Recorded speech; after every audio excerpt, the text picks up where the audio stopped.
Today on NewsWatch, ambush in Baton Rouge. We're taking a look at the murder of 3 police officers and the man who did it. Plus, a day of prayer and worship on the National Mall. In a nation divided, the church's vision for America is Together 2016. And fighting fraud, how this Oklahoma senator is taking on waste in our nation's capital.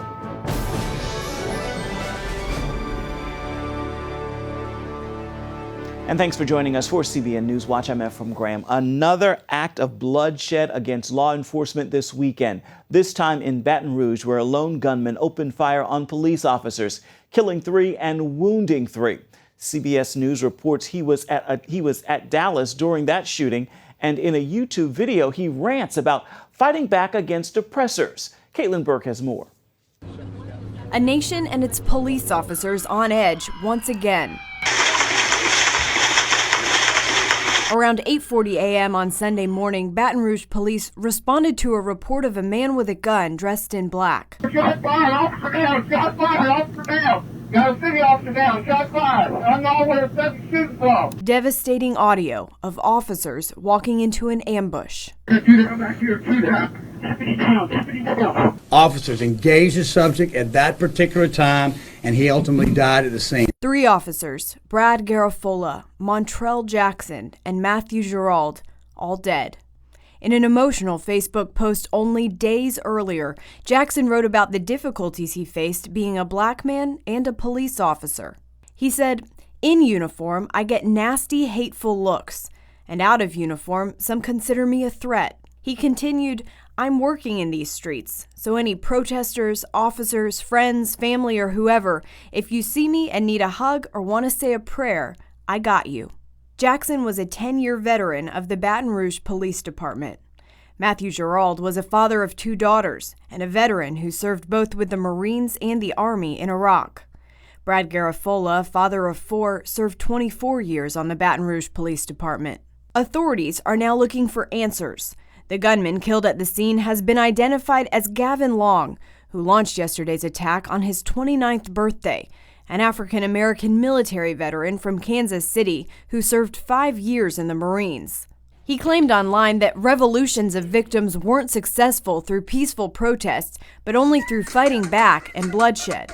But President Obama took the opposite view on Sunday. We as a nation have to be loud and clear that nothing justifies violence against law enforcement. This comes as Baton Rouge is still reeling from the death of Alton Sterling, the black man who was shot and killed during a struggle with police only 2 weeks ago. Louisiana State Police Superintendent Mike Edmondson asked for prayers for the city of Baton Rouge. Caitlin Burke, CBN News. Prayer vigils were held at a cathedral in Nice on Sunday for the victims of the Bastille Day truck attack. Thursday night's massacre left 84 dead and hundreds wounded. Many of the victims were tourists. The Islamic State has claimed responsibility for the gruesome terrorist attack. Turkish warplanes have been patrolling the skies over Turkey, signaling that leaders believe the threat to the government is not over yet. Turkish President Erdogan has blamed part of the military for trying to take over the country over the weekend. He's been rounding up thousands of men. Nearly 300 people were killed in a coup attempt and more than 1,400 wounded. Turkey wants an Islamic cleric extradited from the U.S. They accuse Fethullah Gulen of orchestrating the coup. CBN News reported years ago about Gulen's efforts to organize a global Islamic movement from his headquarters in Pennsylvania. You can find out more about him at cbnnews.com. The Republican presidential convention kicks off today in Cleveland. Donald Trump is on track to be named the GOP nominee later this week. But with the recent shootings in Dallas and Baton Rouge, safety is a big concern during the event. John Jessup has that story now from Cleveland. It's been a fiery campaign season for both parties, with nationwide protesters at times clashing with the police and each other at various political events. Add in the recent shootings of police officers in Dallas, and it's no wonder tensions in the air heading into this year's GOP convention. But the Republican National Committee says it's confident in the security measures set in place. We are working every day to make sure that every person who's down here who's attending convention is safe. RNC spokeswoman Audrey Scagnelli says a lot of hard work has gone into preparing for this event. We have had a team here on the ground for well over a year working on preparing for the convention, and that's everything from transportation logistics. That preparation also includes hours of tactical training, along with the city's purchase of 300 bicycles to expand bike patrols and easily navigate the crowds. The Cleveland Police Department, the Secret Service, and the FBI, along with other police departments from across the country, will help keep the peace if necessary. But after the ambush in Dallas and protests that turned violent in Baton Rouge and Minnesota, some of the city's law enforcement are on edge. Scream about Trump, scream about Hillary, I don't care. Don't throw a stone. Don't throw a rock at my guys. Detective Steve Loomis, a 33-year veteran with the Cleveland Police, is also the president of the city's Police Patrolmen's Association. Loomis has been the biggest critic of Cleveland and the RNC when it comes to convention security. My biggest concern is for the safety and well-being of our guys. I'm concerned that we're not going to have the numbers that we should have. Loomis was also upset when his officers' tactical equipment came in and didn't fit.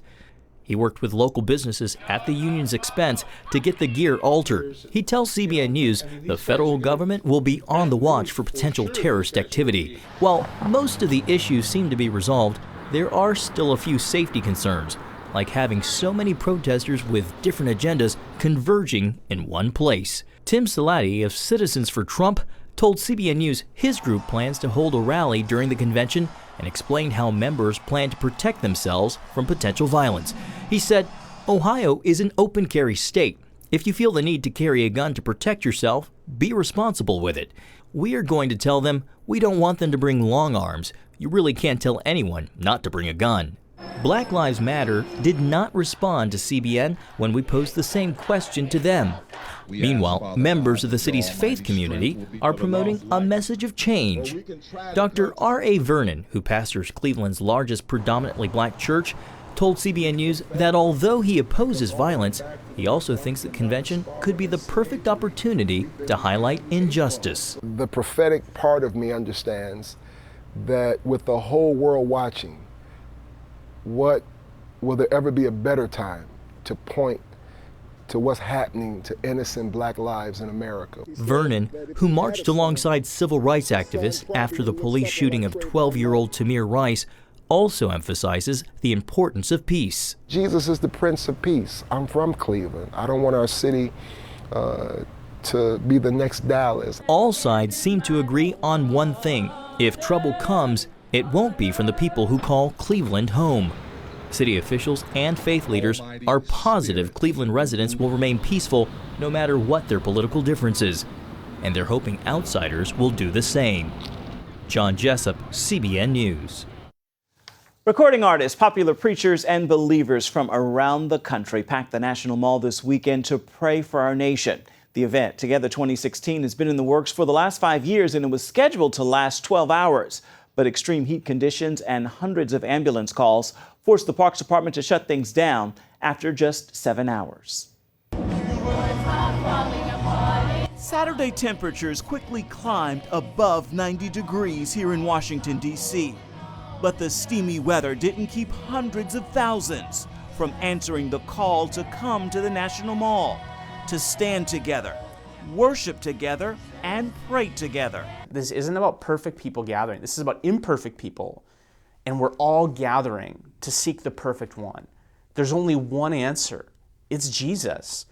Nick Hall is the man behind this massive event called Together 2016. And recording artists like Hillsong United, Lecrae, and Matthew West lent their voices to the experience. I was overwhelmed by the crowd, just the size of the crowd. There was thousands, hundreds of thousands of people standing in that that place today, celebrating the God who forgives, the God who renews, and the God who can bring healing to our hurting nation. Packing the National Mall with 1 million people to pray has been in the works for the last 5 years. But the timing of it, considering what's happened in our world in the last few weeks, couldn't have been more perfect. Unfortunately, extreme heat forced the Parks Department to shut things down about 5 hours early. That decision came after hundreds had to be treated for heat-related illnesses. I love that we're together. It's good to see a glimpse of what heaven might be like one day. This is just a glimpse, but when it comes down to it, we got it at one point, whether it's at 9 o'clock or now, be ready to walk out of here and live it out. Christian concert organizer Ryan Romeo was there when Minister Nick Hall first announced plans for Together 2016 5 years ago. How bummed are you that it had to end early? Oh, it's heartbreaking. Yeah, it's 5 years of them planning that. That was a hard thing. But, you know, I talked to one of the leaders right after, and he said, you know, I just got to trust that the Lord had something in that. You know, even with tears in his eyes, he said, I have to trust that God knows what he's doing, and that something amazing still happened, even though we had to end it early, you know. Because the true measure of success is what changes after leaving the park. And next, he was a minister for more than 20 years. Now he's fighting fraud on Capitol Hill. Hear more from the junior senator from Oklahoma and see what makes him tick after this.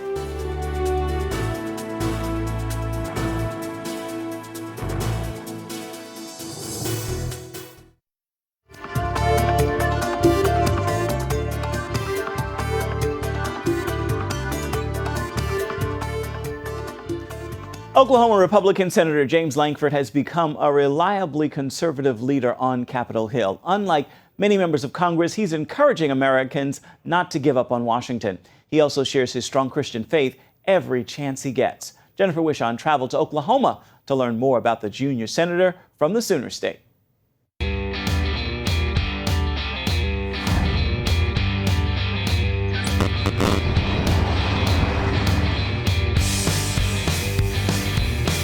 So many kids, so many backgrounds, so many families. Hey, how are you? Very good to meet you. I'm James. That looks wonderful. How are you? I'm doing great. Eating street food on Route 66, talking Jesus with Democrats, or working to block federal fumbles on Capitol Hill, Oklahoma Senator James Lankford is composed. He likes Dr. Pepper and loves his girls, 2 daughters, Liberty Bell the dog, and his beloved wife Cindy. Met in high school, actually. Now, there's some debate on what year we met in high school. Of course, I'm right on it, of course. Sophomore year. Yes, yeah, it was a junior year. You know what I say, I hug all the men. Despite a voice that would make a radio host jealous, Lankford sees himself as the most unlikely person to ever run for office. Cindy calls this life's greatest interruption. This was not something that we expected. In high school, he felt called to follow Jesus. After becoming a Baptist minister, he spent most of his time running the youth program at Falls Creek, the largest Christian camp in the world. Then, after more than 20 years in ministry, both James and Cindy felt God preparing them for something new. One day after praying, Lankford read his local congresswoman was moving on to another office. It's as if it jumped off the page, and I heard God say, that's what I want you to do.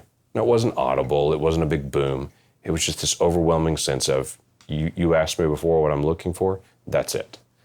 And I remember just leaning back in my chair and saying, well, that's insane. That's not even rational. That can't be it.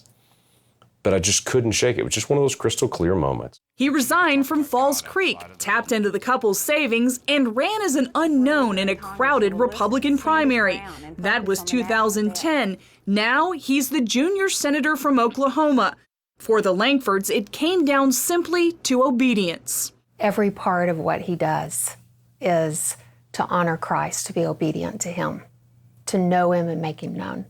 And it's evident in everything that he does. And so it's very fun, because something that we get to do now is watch God unfold things that we wouldn't have seen before. And he's a part of that. Here in Oklahoma, folks joke that if you don't like the weather, just wait because it's about to change.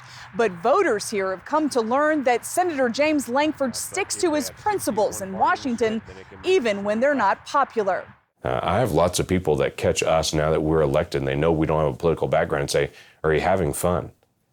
And I've never understood that question, are you having fun? This is a job and a task. I'm not there to be a celebrity.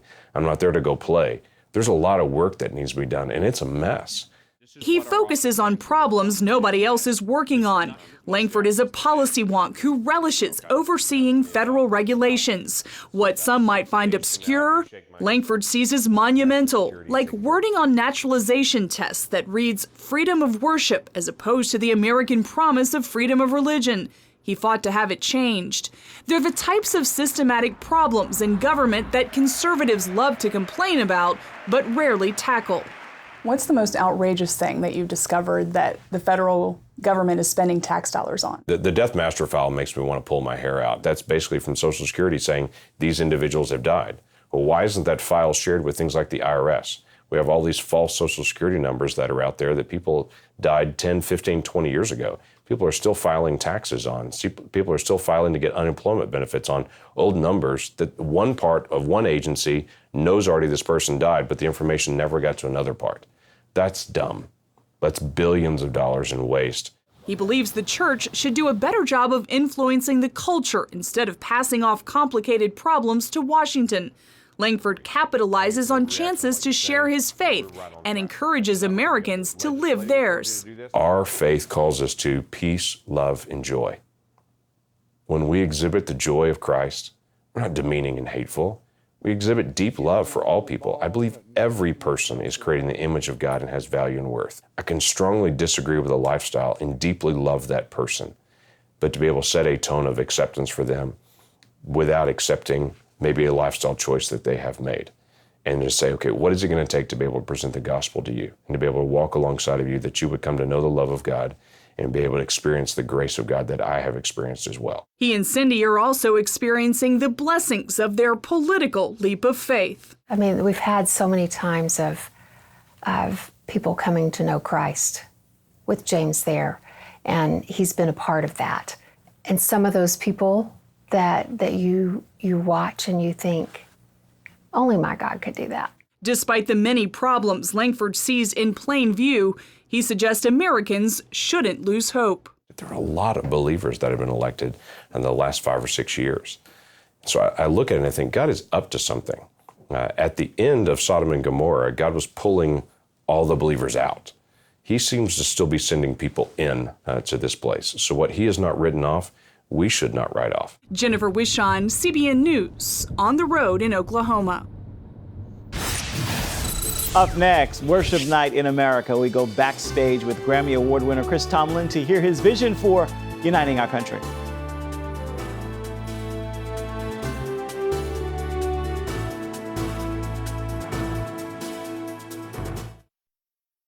Grammy Award-winning singer and songwriter Chris Tomlin answered God's call 3 years ago to create a worship night in America. He had no idea how much our country would need it. CBN News contributor Stephanie Riggs is in Denver with the story from backstage. Hi, I'm Stephanie Riggs at the Pepsi Center in Denver, Colorado, behind the scenes with Grammy Award-winning superstar Chris Tomlin. Oh, stop laughing. Yeah. It's all about God to you, isn't it? Absolutely. Absolutely. Thank you. So, yeah, awesome to be here. Amazing to be here in Denver tonight, and it's going to be a special night. What's it like to be on stage, worshiping with God and all of your friends? It's the most fun I've ever had. These nights, Worship Night in America, the most fun I've ever had because I am with my friends, and it's powerful. And to see people's response to these songs, you know, just the joy that's in people's hearts, and just there's nothing like it. My buddy Matt Redman, who's with me tonight, my little English friend, he's about this tall. He says it best. He says there's something amazing when the people of God start singing the praises of God in the presence of God. It's different than any other sound in the world.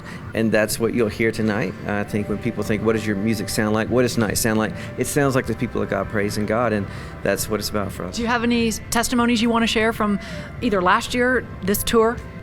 I will say that, I remember walking off stage in Madison Square Garden last year, playing that place, the iconic place, you know, and just amazing. But I will say that walking on stage, security guard grabs me, this big old guy, huge, and he just grabs me and he says, "Hey man, I've been here 20 years, working the garden for 20 years, and he said, I just want to tell you, I've never seen anything like this, and I've never heard a crowd that loud in this place. Think about all the things that happened in the Madison Square Garden." He goes, "That's the loudest I've ever heard this place," and he said that was so powerful. And so that's one thing, like when it's just something when it's coming from somewhere you don't expect, and this guy just grabs you. And so there's something, you know, powerful about when people start singing from their hearts to God. And Chris, there's also something powerful about hearing the voice of God and thinking, should I do that? Will I have time? What about my young girls? You know what? I'm going to do it. Yeah, this has been a risk take for me. These nights have been a real night of, I mean, I've had to do a lot of prayer, but I knew God was leading me, and there was nothing else I could do. It's not like I really had a choice in that. I felt like God was like, "This is where you're going." But it's different. It's a different night than any of my tours, anything I've ever done. And to take that chance, is, especially in our climate today of our country, it keeps being affirmed every time we do one of these nights, just what's going on in the world every day. And to step on that stage and say, you know, our story is a story of faith in the midst of all this, almost all this going around, and we're going to declare God's power and His sovereignty over our country, over the world tonight. And yeah, so it's definitely been a big step. Chris Tomlin's Worship Night in America will wrap up in Denver and then move on to Chicago, Miami, and finish up at Madison Square Garden in New York City. In Denver, I'm Stephanie Riggs for CBN News. And you can go to christomlin.com for tickets and information on Worship Night in America. Stay with us. We're coming right back.